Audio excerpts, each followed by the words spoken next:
Here we go with Comic Culture's Nick Iannello.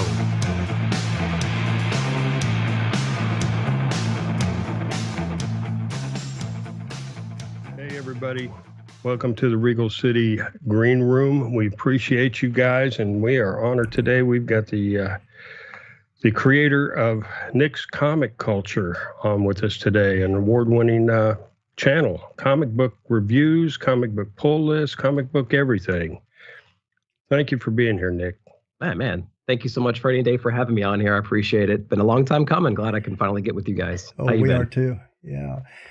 Really enjoyed your show. I mean, I was watching. You've got such a natural presence on the online. It's really good. I've really enjoyed listening to your discussions and seeing your show. I love your room.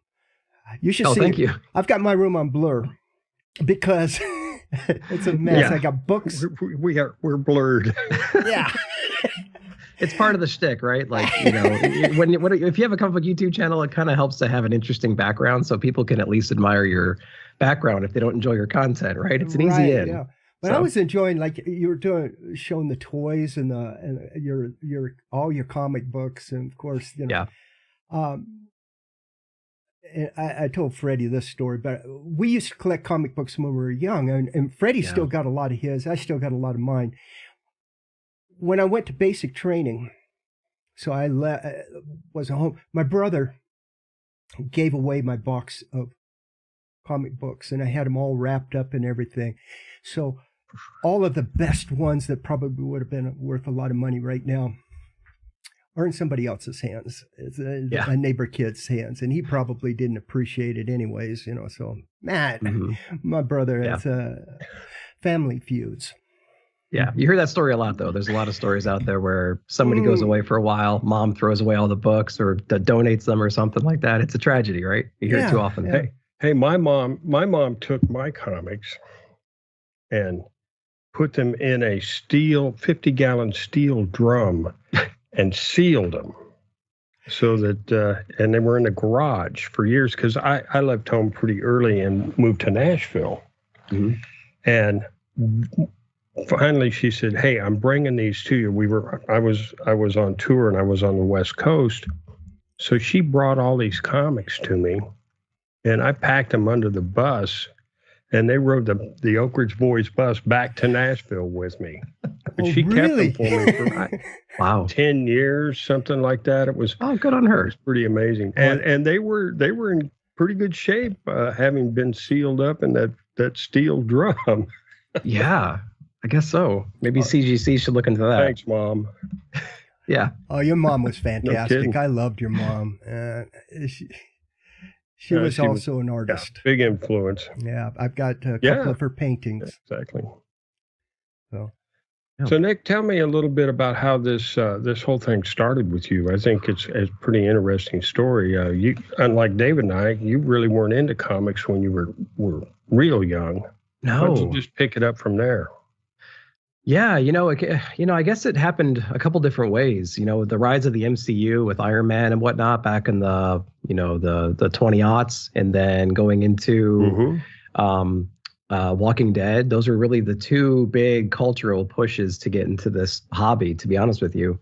And I think it was just the timing of those two things and the fact that I would go to a comic book shop when I was younger, but I went for different reasons. I used to play Magic the Gathering, which is a card collecting game like Pokemon or whatever. Oh, yeah. And so going to a shop was not foreign to me, but the comic part was. And as movies and stuff like that got more popular, I started to pay more attention to those properties. Mm-hmm. And then I started checking out some stuff. You know, I used to watch Batman animated series, animated adventures growing up. I used to watch the X-Men cartoon show, things like that. So I was at least familiar with the characters from a television perspective and a movie perspective, but never from the comics.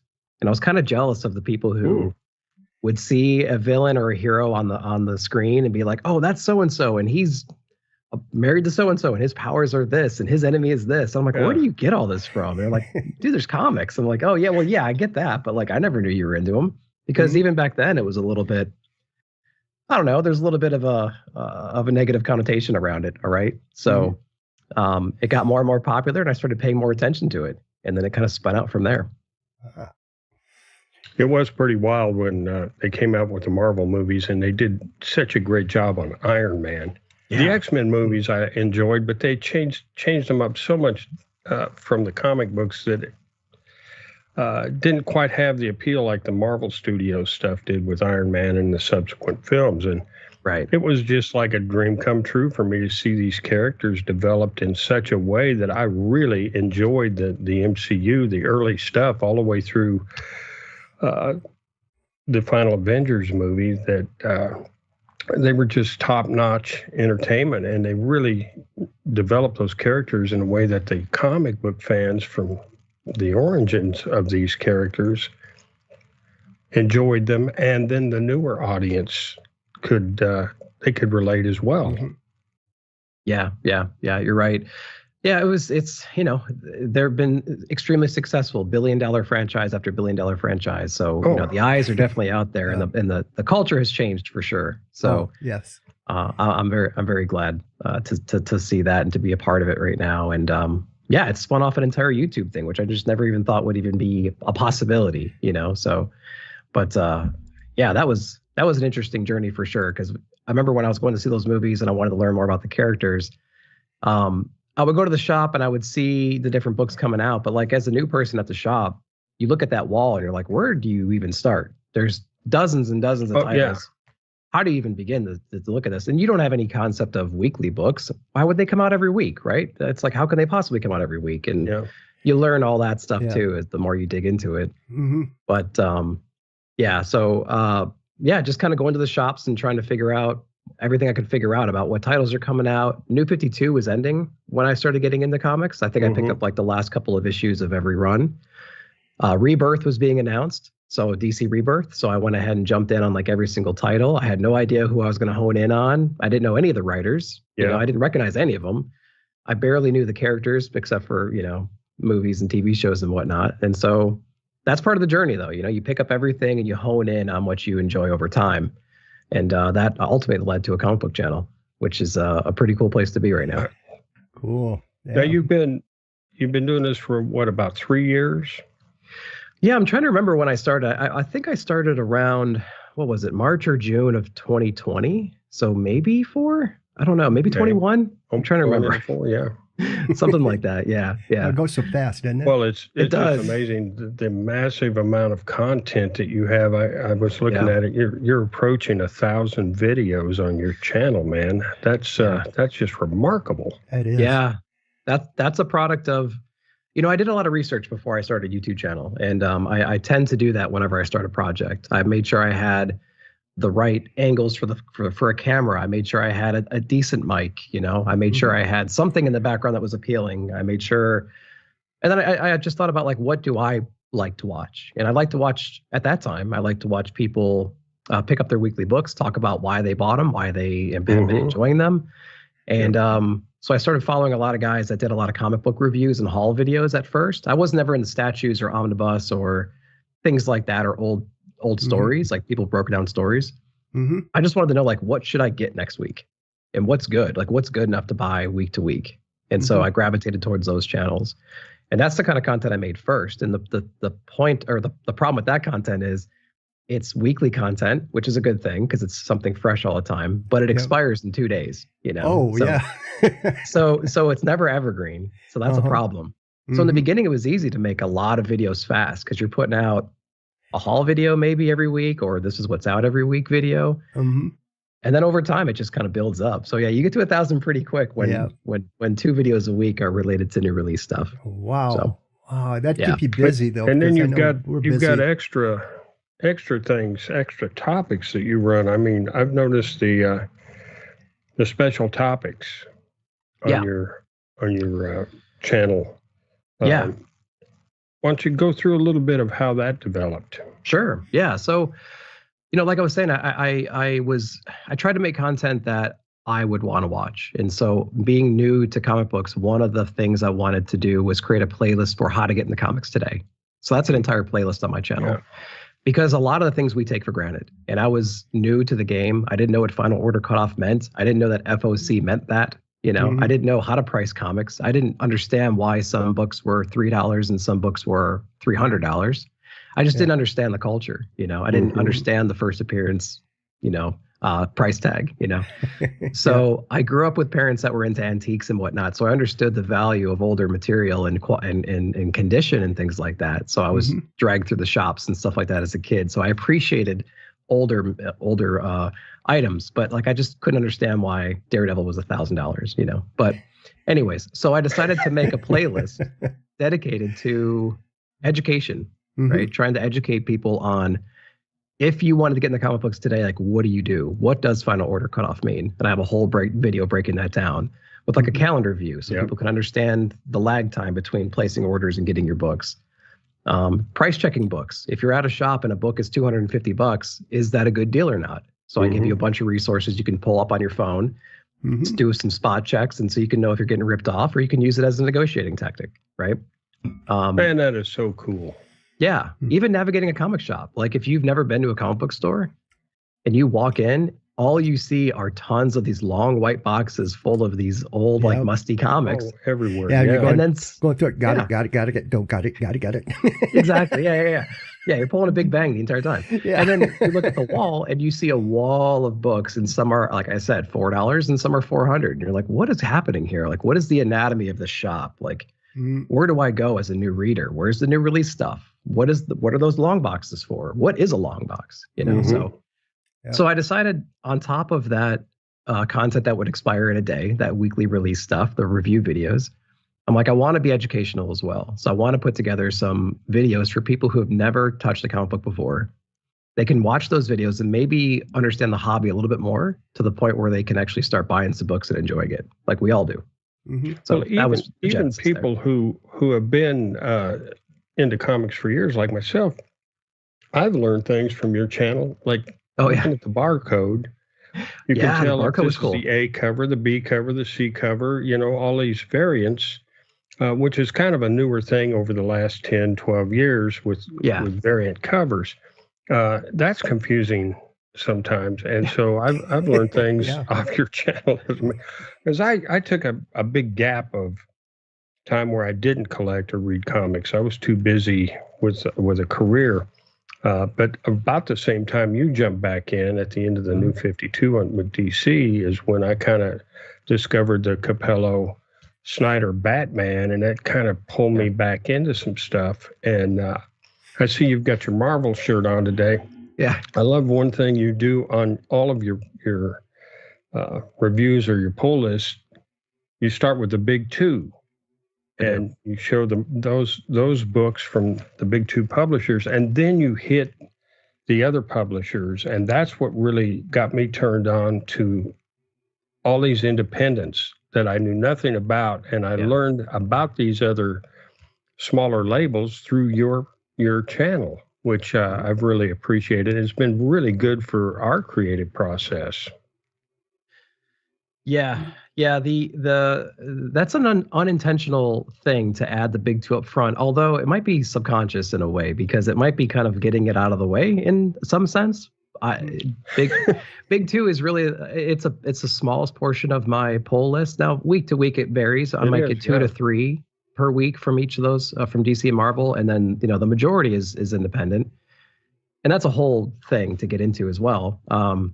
But I have gravitated towards independent books because I feel like there's less constraints. There's less shackles, obviously, on there. It's a little bit easier for, especially nowadays. I mean, even 5 years ago, it was a little hard for someone to spin up a comic book on their own, do a print-on-demand service or whatever. And there's a lot of these publishers out there now, as you guys know.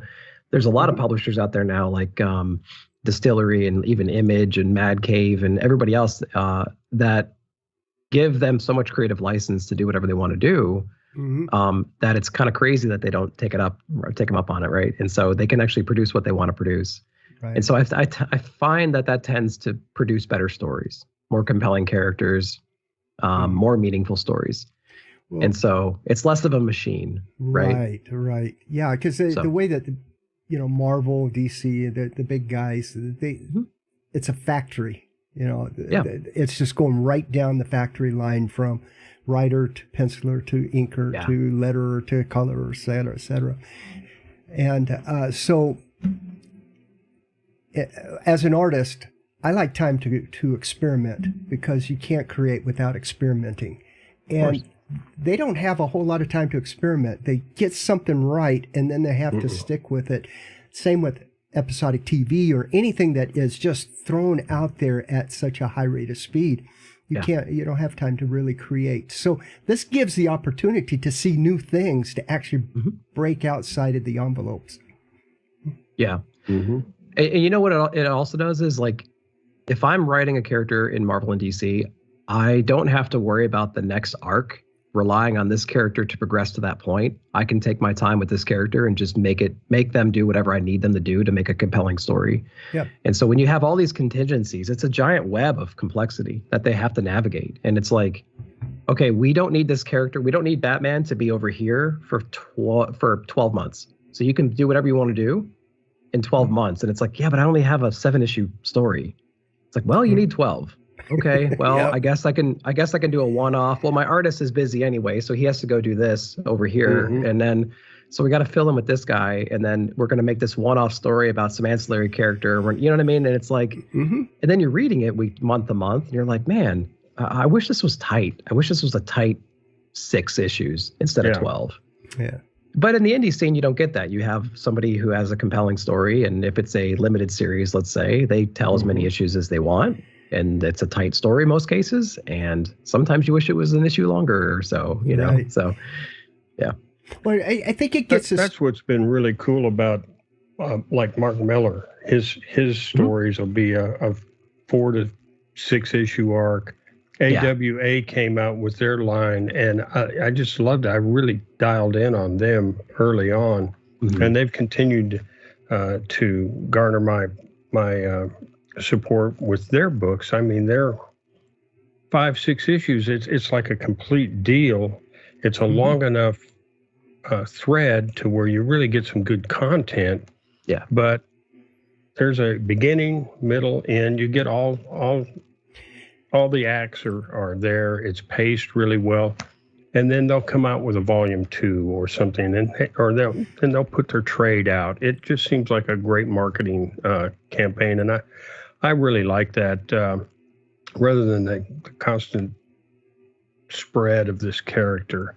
You know, Kirby and Stan Lee did that early on, sort of organically, with the Silver Surface Galactus deal with Fantastic Four. They spread that out over several issues, and they would have a little in-between story that might be in there in an issue, but then they came back to it.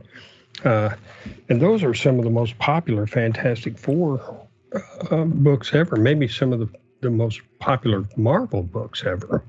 Yeah.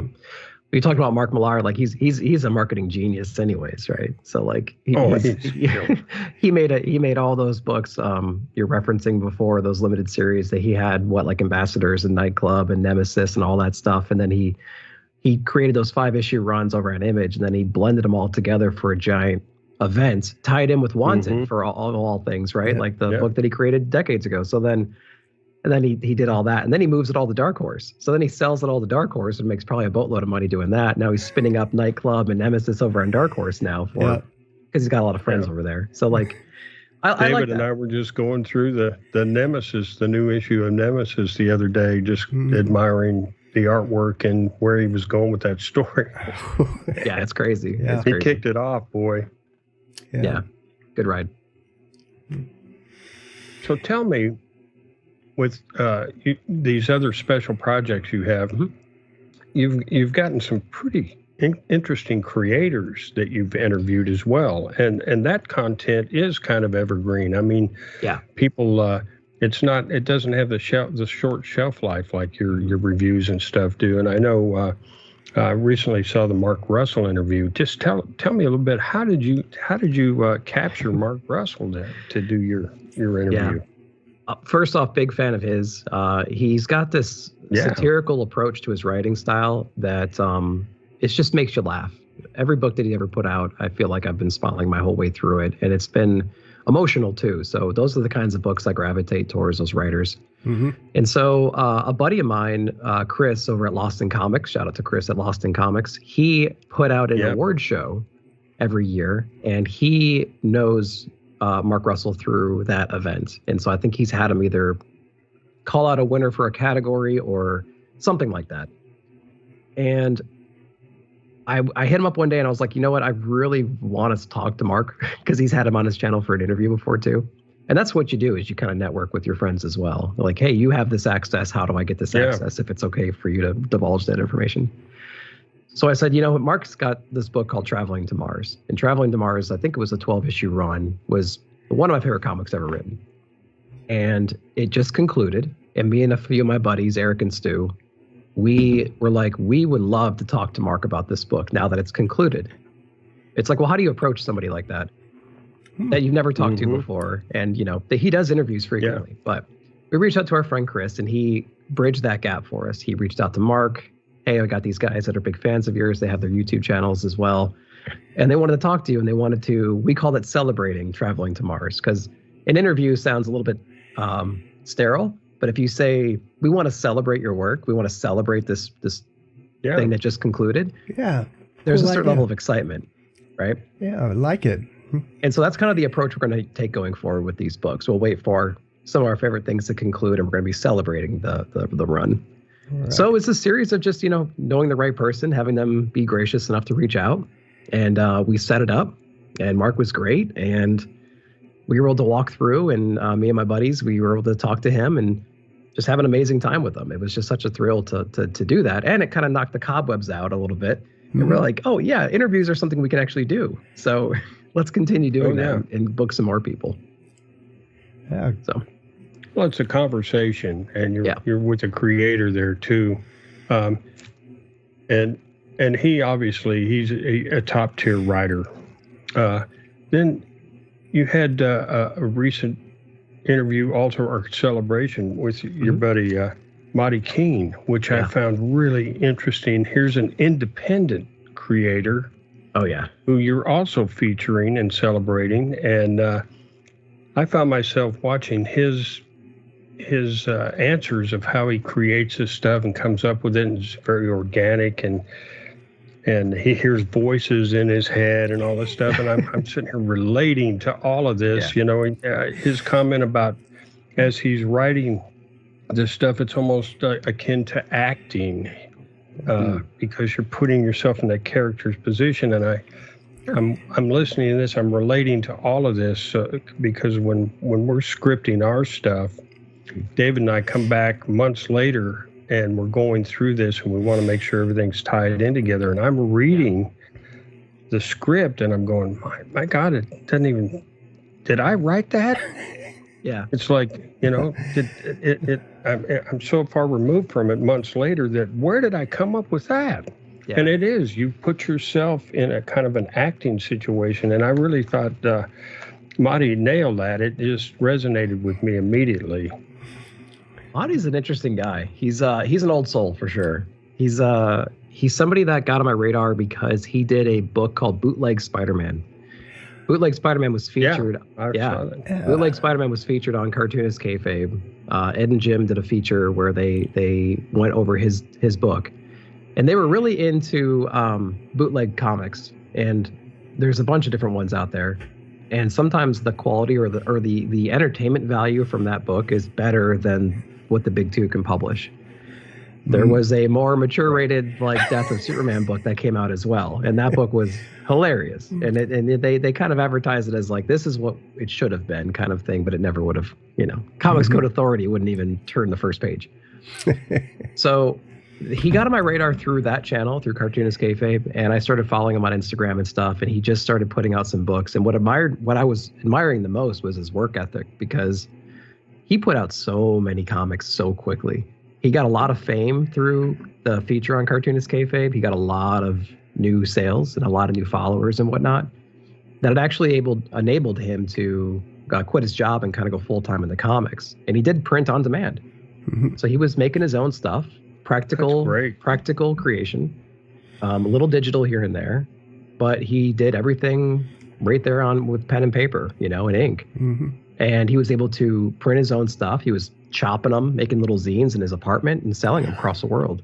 Wow. And he's like living the dream overnight, you know? So I was like, what the heck is going on? And his stories were great, you know, for somebody who just started getting in the comics. I'm like, this is wonderful, man. So big admirer of him. And then I actually got to meet him at Heroes Con this past year. And we hit it off immediately. It was like a friend I've known for years. You know, we were hanging out at the bar, hanging out at the con. Just such a cool guy. And Tony McMillan was another one. I met him at Heroes Con. Same exact thing. He fell on my radar. Loved his work ethic, like his style. Good storyteller. Really cool guy. And I was like, yeah, let's talk, man. And so we got that hooked up too. So, yeah, I love their passion. I love the output. I love the quality. And that's all you can want in comics, right? Mm-hmm. Right. So, yeah. So, well, again, that's the beauty of independent comics. You know, you can take your time and develop your stuff, right? I think, Freddie, I think I've talked about this analogy before about if you really like a band, their first couple albums are usually the best. You know what I mean? Unless you're that band that puts out an album every 7 years. You know? So, you know, you really kind of go back to those first few albums because they had so much creative freedom back then. So a lot of these indie guys, they have all this creative freedom right now. Right. And they're just putting out what they want to put out, not what they're told to put out. And that's what the most appealing part about any creativity endeavor.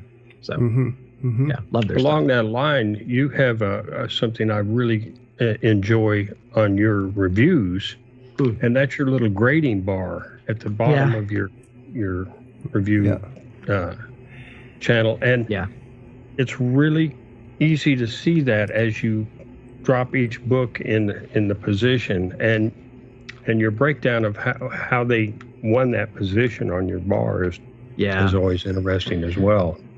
So that's a unique thing on your channel. That was a result of looking at what other people are doing, and then if I'm going to do the same thing that they're doing, talk about books that I've enjoyed, what can I do to make myself different than somebody else? A lot of my peers, they do like, this is my favorite, this is my pick of the week, which is great because you know what their pick of the week is.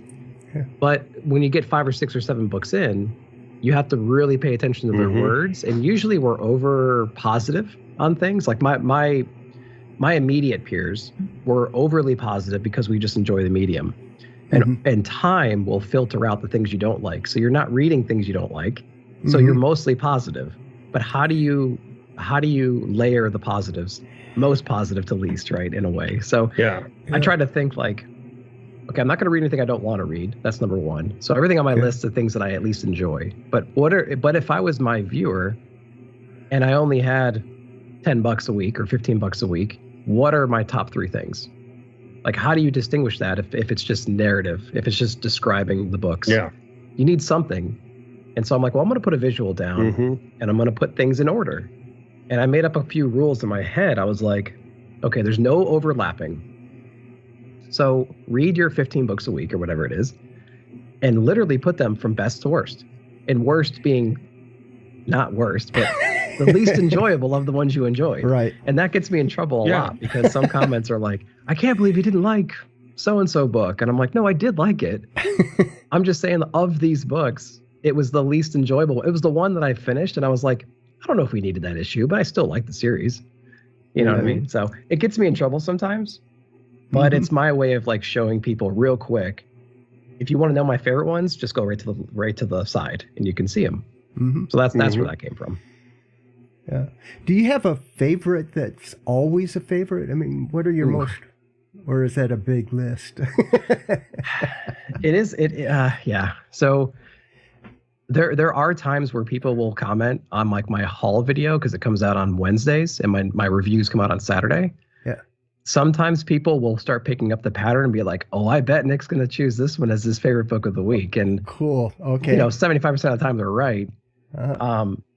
And I do the exact same thing with my peers as well. If I know their favorite book is coming out, I'm like, I don't even need to watch their video because I know they're going to enjoy this book.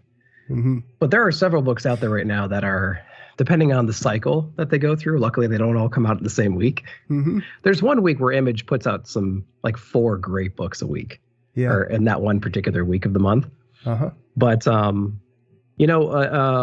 Ice Cream Man has always been one of my favorite books ever. I love that series. It's so introspective. It's so raw. There's not many books out there that talk about humanity the way that book does.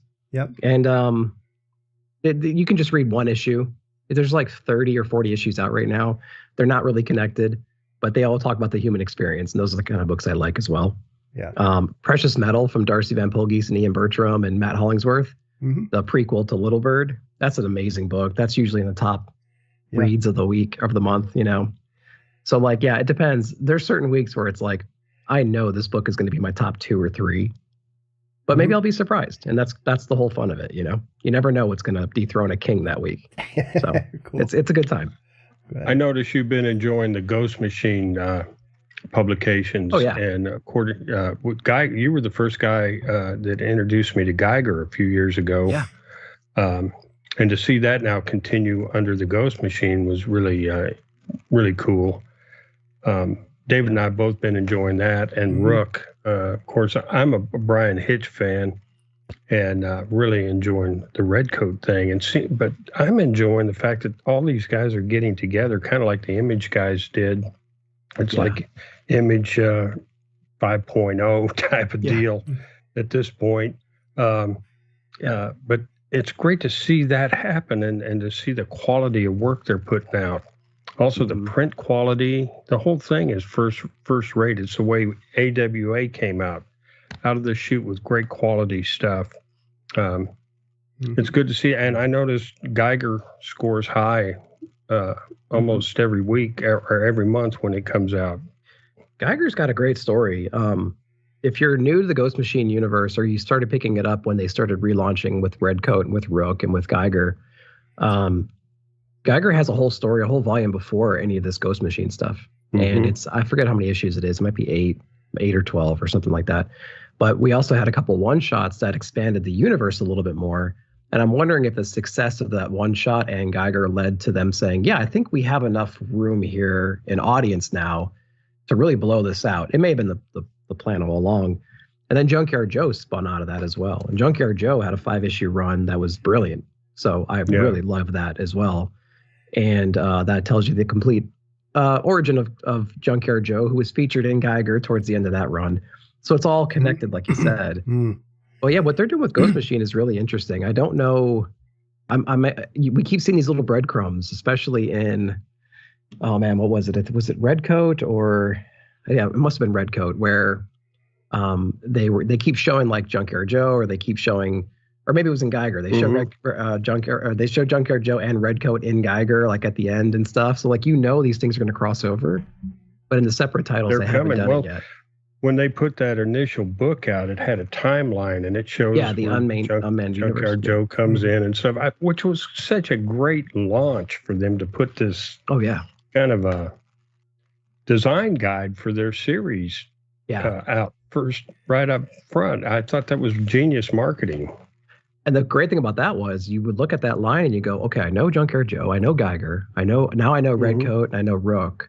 But like, what's this monster over here? What's this first ghost sighting right here? What's this other part over here? And all you can do is think about like, man, these guys have a lot of projects in mind to fill in, over the next couple of years to fill this all in. And that's what's really exciting. So they're doing a great job there. It's marketing at its best for sure. And the quality is insane, like you said. Great talent, great product, paper cardstock, everything. Yeah, it's great. Great. Oh yeah, it's and the price is not bad. No. I don't know how they're doing it. Yeah, especially now when like $5.99 books are unfortunately becoming more normal. And I can't remember how much. I think I got one right here actually. So yeah, so Redcoat's $3.99 for issue 5 right here. Hardcover, cardstock. It's like, I can't imagine. Their numbers must be great, and I hope they are. It's quality books. Yeah, absolutely. Yeah. You've kind of touched on a little bit of this, the community you're building too, with other channels. Shout out to Lost in Comics. I follow them on X. I enjoy their content as well, and the fact that he would turn you on to Mark Russell, I just love that camaraderie that these other fans of the medium are sharing with one another, and I see you doing that too with Stu and Marty and Eric your and stuff, community that you're building. Yeah, I was really lucky because, like I said, when I got into books, I was looking up channels that I could rely on to educate me on what's coming out, and there's 2 that really popped out back then. It was Comic Book Corner 2.0 with Mike Spider Slayer. He's a cool guy. He did all he used to do was every Wednesday at like 2 p.m., he put out a video of him sitting in his car outside of Central Comics in Florida somewhere. And he would have his bag full of books he just picked up. And he'd be like, I got this, and I got this, and I got this, and this is okay, and this is all right. And I'm going to give this a shot, and this is a new one. And that's all it would be. And I'm like, I could do that. This is great. So like I would hone in my pull list based on his stuff in the very, very, very beginning. And then over time, I found Pop Culture Philosophers. So Robbie over at Pop Culture Philosophers, he's probably he's undoubtedly the biggest influence in my life when it comes to comics. He had a very popular channel. He had less than like 5,000 subs when I saw him. He's got 20 something now. He's on a trajectory like mad right now. He put together a weekly comic book review show, and he had these live shows on Sunday nights called Rock and Robbie Live. He still has them. And the community, the chat, was so positive. And whenever you say like, hello, I'm new here, or whatever, right? Whatever you would say when you first get on there, you would be flooded with highs and hellos and welcomes and glad to have yous and stuff. And it's like, oh, this is kind of cool. It's the opposite of what the internet is, right? And then the passion that he would have for the books. He's a manager at the Deep in Huntsville, and he knows what he's talking about. He's had a channel for like 6 years now, or 7 years now, or more. And it was just like you could see the passion and the knowledge that he's had. And so a lot of the guys in chat, you start recognizing week after week after week after week. Right. And then they would kind of break out a little bit. And then they would go to Instagram and they would create a chat on Instagram. There'd be like 5 or 6 or 7 of them. And then eventually they go, hey, Nick, are you on Instagram? What's going on? Like, we can't find you. I'm like, no, not yet. So I create an account. I jump in there. And it's the guys from the chat. Now we're just continuing the conversations we were having with Robbie on his live show, but now in a more intimate setting over here. And over time, that just builds a camaraderie, you know? So Robbie has Pop Culture Philosophers, and he had what's called the PCP Army, Pop Culture Philosopher Army. So we made the Pop Culture Philosopher Army, the PCP Army, Bad Batch. So we were like we could consider ourselves like almost like the rejects. Okay. We were the ones that didn't have a YouTube channel yet, but we all had a common interest in comics. So we started this little side gig over here. Naturally, we all started spinning out YouTube shows, and then all of a sudden we start collaborating more, and that's where like all the stuff comes from. It's just that through that evolution. And it's just crazy to think that that's how it all happened. And it was all pandemic driven. We're all sitting around not doing anything, you know? And we're like, we got free time. We might as well talk about stuff we like. And here we are. So. Well, I guess that kind of goes into the evolution you came up with, I don't know, about a year ago. You actually have members now. You have a membership for your channel as well. Yeah. Why don't you talk a little bit about that? Go ahead and promote that membership for a moment. Yeah. So through YouTube, once you hit certain thresholds, I think it's like 1,000 subs and some watch hours. Once you've proven to YouTube that you have a following, you have a active subscriber base and enough people, they want to take advantage of that, right? And so they offer you the ability to create memberships for your channel. And it was a really exciting time because who doesn't want to have the hobby kind of pay for itself whenever it can, you know? And it's an opportunity to connect with some more people, and it makes you more creative because you have to think, if someone's going to pay for your content now, you have to figure out new and exciting things to provide those people so that it's worth it to do so, right? So it was a combination of a lot of interesting things. I was excited to hit that threshold, of course. And then it made me think about like, okay, what can I do for these people who are like extra fans, right? So it was really interesting. So I do have a membership for my YouTube channel. And what I do for that now is I do all my unboxings for stuff that I buy outside of my weekly stuff. So if anyone's ever interested in knowing like what my personal collection looks like besides weekly books, I usually stack up tons and tons of boxes, and I do like a top-down unboxing video of all those things. And I try to do it every month. And then I supplement other little things on top of that too, content-wise. So just trying to provide more things that are more intimate into what I enjoy outside of my weekly stuff. So that's what I'm doing now. And there's different tiers and whatnot. Yeah, there's different tiers. Early video access, all my videos I try to get out as early as possible. I make them available for members first. they can watch them like a day early or whatever it is. And then it hits the public after that. So early access and then special exclusive content is what's on the member side. On. Yeah. Oh, cool. Go sign up for that membership now. Yeah, appreciate it. Yeah. That's awesome, man. Well, maybe in conclusion, Nick, anything you've got coming on the in the near future? Anything you want to speak on at this point? Yeah, actually, we have the one of our community members actually hosts the Comic Book Community Awards. The Comic Book Community Awards is a community-driven YouTube award show, essentially, where different people from across the community nominate their favorite channels in I think it's 30 different categories, something like that. Different subscriber tiers as well, so the giants don't just squash everybody, Yeah. And so they actually just released the finalists last night at the time of this recording, and I think voting is open right now. So I'm actually nominated for 3 things at this moment, so I'm pretty excited for that. Congratulations. So if you guys are liking the content and whatnot, you can always check that out and see who's nominated as a finalist in all these different categories and vote. And it's just great to have more eyes on that project in general, because a lot of people put a lot of work in all their content, and it's nice to get some community feedback and recognition. So yeah. So really excited for that. I got a nomination for, favorite channel of the tier, which is great because it's a broad category. And then I got best ongoing series and best reviews. So those are some pretty important ones for me. Man. Yeah. So really excited about that. And I just want to, push the message that Comic Book Community Awards are out there as well, so people can take a look at that.